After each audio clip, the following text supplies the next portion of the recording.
요즘 박나래 관련 뉴스를 보면서 이런 생각 드신 분들 많으실 겁니다. 왜 이 논란은 시간이 갈수록 더 커지는 걸까? 여기서 먼저 질문 하나를 바꿔야 합니다. 이건 한 사람의 일탈이나 실수일까요?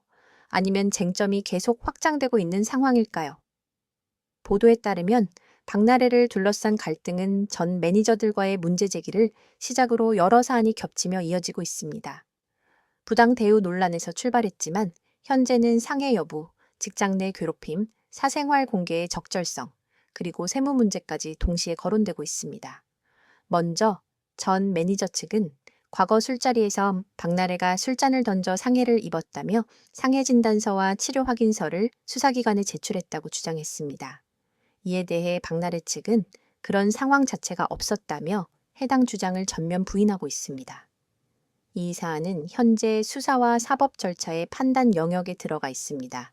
논란은 직장 내 괴롭힘 주장으로 이어졌습니다. 전 매니저들은 서울지방고용노동청에 진정서를 제출하며 차량 이동 중 발생한 상황을 문제 삼고 있습니다. 이들이 제기한 주장에 따르면 이동 중인 차량에서 박나래가 뒷좌석에 동승한 남성과 특정 행위를 했고 운전석과 조수석에 있던 매니저들이 원치 않는 상황을 시각청각적으로 강제 인지하게 됐다는 내용이 진정서에 담긴 것으로 전해졌습니다. 또한 해당 과정에서 운전석 시트를 반복적으로 발로 차 대형 교통사고로 이어질 뻔한 위험한 상황이 발생했다는 주장도 함께 제기됐습니다. 노동청은 이달 중 진정인들을 불러 사실관계 조사에 착수할 예정으로 알려졌습니다. 이 지점에서 사안은 한 단계 더 확장됩니다. 법조계에서는 이 같은 행위가 사실로 인정될 경우 직장 내 괴롭힘이나 성희롱에 해당할 수 있다는 해석도 나왔습니다. 한 변호사는 매니저의 업무 특성상 차량 내부 역시 업무 공간으로 볼 여지가 있고 그 공간에서 보기 싫고 듣기 싫은 성적 행위를 강제로 인지하게 했다면 문제가 될 수 있다고 설명했습니다. 다만 이 해석 역시 단정적인 결론은 아닙니다. 행위의 수위에 따라 법적 평가와 책임 범위는 달라질 수 있다는 설명도 함께 나옵니다. 만약 경미한 수준으로 판단될 경우 처벌 수위가 낮아질 수 있고 형사 처벌보다는 민사상 위자료 문제로 이어질 가능성도 거론됩니다. 여기서 또 하나 중요한 포인트가 있습니다.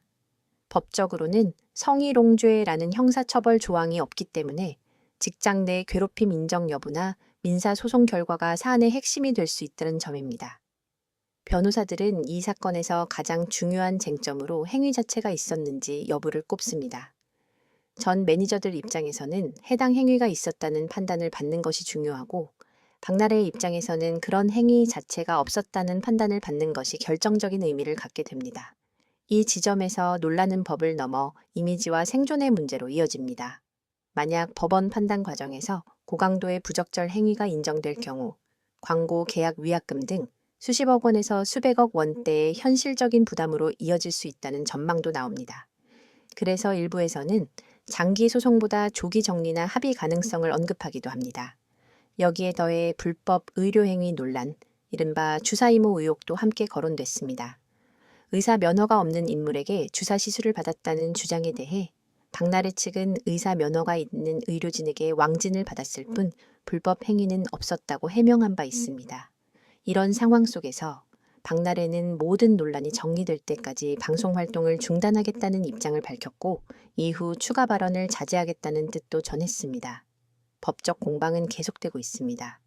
전 매니저들은 부동산 가압류와 손해배상 청구를 예고했고 박나래 역시 공갈 미수와 횡령 혐의로 맞고소에 나섰습니다. 경찰에 접수된 관련 사건은 여러 건에 이르는 것으로 알려졌습니다. 여기서 중요한 포인트는 이겁니다.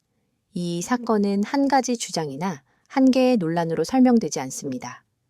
업무 공간의 범위, 직장 내 괴롭힘의 기준, 사생활 공개의 선, 그리고 이미지 산업에서의 리스크까지 모두가 한 지점에서 겹치고 있습니다.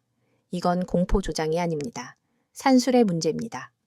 논란이 길어질수록 당사자 모두가 치러야 할 비용은 커질 수밖에 없습니다. 마지막으로 한 가지만 묻겠습니다.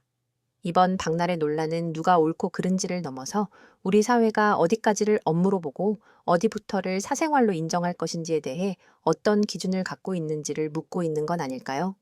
오늘 내용이 흥미로우셨다면 구독과 좋아요, 알림 설정 꼭 부탁드립니다. 여러분의 클릭 한 번이 더 좋은 콘텐츠를 만드는 큰 힘이 됩니다. 지금까지 이슈랩이었습니다. 감사합니다.